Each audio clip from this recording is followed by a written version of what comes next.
Georgia linebacker Nolan Smith went off at the NFL Combine. His vertical, his broad jump, his 40 time were all among top 3 at his position on the defensive line. He's an edge rusher. And this is something that we keep seeing from Georgia Bulldogs recently, right? Them going off at the Combine. Jordan Davis, Devontae Wyatt, Trayvon Walker. A big reason why he ended up going number 1 overall was because of his performance in Indianapolis. Nolan Smith, the guy who probably made himself some extra money in Indianapolis, and he wasn't even satisfied with his performance. But I'm going to talk a lot about Nolan Smith and what he's meant to the program. I got to pull his stats up just because they're not the key point in his portfolio, but they're worth discussing at least a little bit. This is a guy that was a top 2 recruit. He was a consensus top 2 recruit coming out of high school in the 2019 class. Him and Kayvon Thibodeau. It just kind of depended on who you asked, which outlet you asked, and I can't remember which one had Nolan Smith in one, but to some, he was the best prospect in the country in 2019. Ryan Curley from Dog Post. You're talking about Nolan Smith and the NFL Combine. Love all this NFL Combine and draft talk. This is the offseason is not always boring for everyone, right? It's not boring for me because I get to watch all this and talk about all this. Nolan Smith, his numbers. He ran a 4.39 40-yard dash. It was first among defensive linemen. He was first in vertical, 41.5-inch vertical, and he was third in broad jump, 10 feet, 8 inches. I mean, this is sick. He's running a faster 40 time than a lot of NFL running backs and receivers did. All right, some notable ones I saw DeAndre Hopkins, I saw Christian McCaffrey, Saquon Barkley, guys like that. Nolan Smith ran faster than them. All right, he's an edge rusher. Now, he is a thinner edge rusher. This is a guy who weighs in, this article has him weighing in at 239. I think he's a little lighter than, I think he's more around the 230, 235 range. And that apparently is the concern for him as an edge rusher, is that, well, he's a little too small.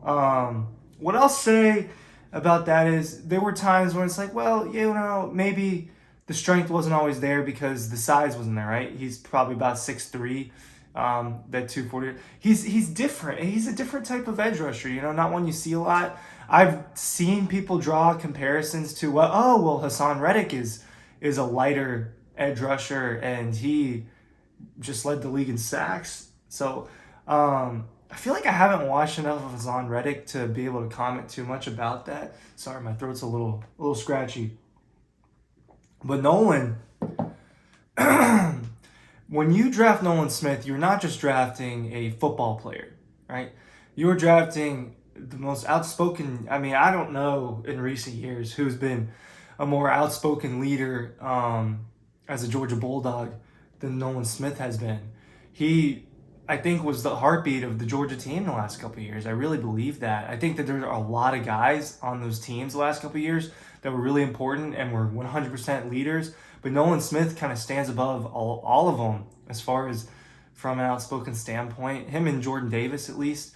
This is a guy who was a player coach. The pec injury happens in Jacksonville, and he is unable to finish his last season. He's unable to finish and play in the playoffs and everything, but he is right there on the sideline. He was right there on the sideline in the middle of that game. He comes back out. He was a de facto coach in every practice that I was able to go to. He was always the loudest guy. He was always the guy trying to rile guys up. He's special, He's a big contributor to these last 2 national championship runs. That's why Double Dogs exists. Make sure you're checking that out. Links are down below. I think I'm getting my copy today, so you guys should be getting your copy soon. And he embodied what it meant to be a Georgia Bulldog. At the Combine, he's out there recruiting, right? He's talking to a reporter on the sideline in Lucas Oil Stadium where he sacked Bryce Young on the final play. Hope we don't forget that. The game was over, but he still put them to sleep. He was asked about, I don't even remember what he was asked about, but he was talking about recruiting. And this guy he was basically recruiting, saying, we eat steak and lobster over at Georgia, blah, blah, blah. We do all the best stuff at Georgia. He's doing recruiting, but he's a Georgia Bulldog. Upset with his 42. Apparently, he's been running in the mid 4.3s during his workouts, so he was upset when he saw 4.44 on the clock and ended up being an official 4.39. But freaky guy. You're getting a guy that can bend a lot. You're getting a guy that's really good in run stop. Maybe not as polished of a pass rusher as people thought he was going to be. That's kind of my opinion. I don't think he gets enough credit for how good of he is in run defense. I think he's really great in run defense. And you're getting a leader. Nolan was a guy that was probably a first rounder pre-injury. I think the injury kind of knocked him back to a second rounder.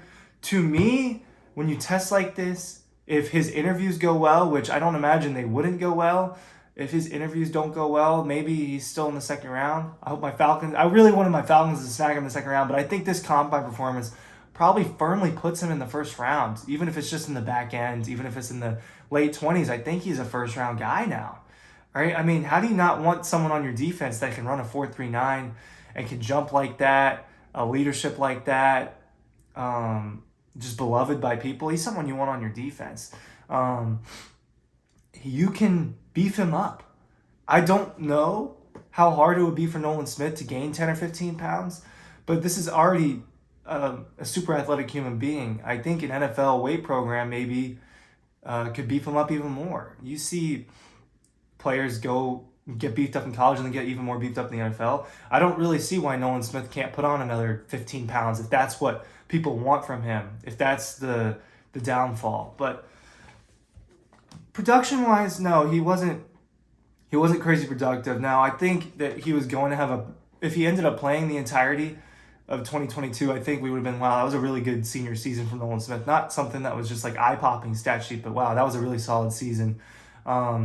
He had around 3 sacks every year, but these Georgia defenses, his junior year was his best year, right? That defense was crazy, and he was a big part of it. But this is a guy that, they rotate a lot, and they all have roles, and they're so stacked, it's hard to get all of the sacks. It's hard to get all the tackles. So I understand maybe the reasons why you wouldn't want to draft Nolan Smith, but I think there are a lot of reasons to draft him as well, and he goes crazy at the combine. Double dogs down below. Stick with the channel, with the site, everything down below. We'll keep giving you all this draft combine coverage. Thanks for watching.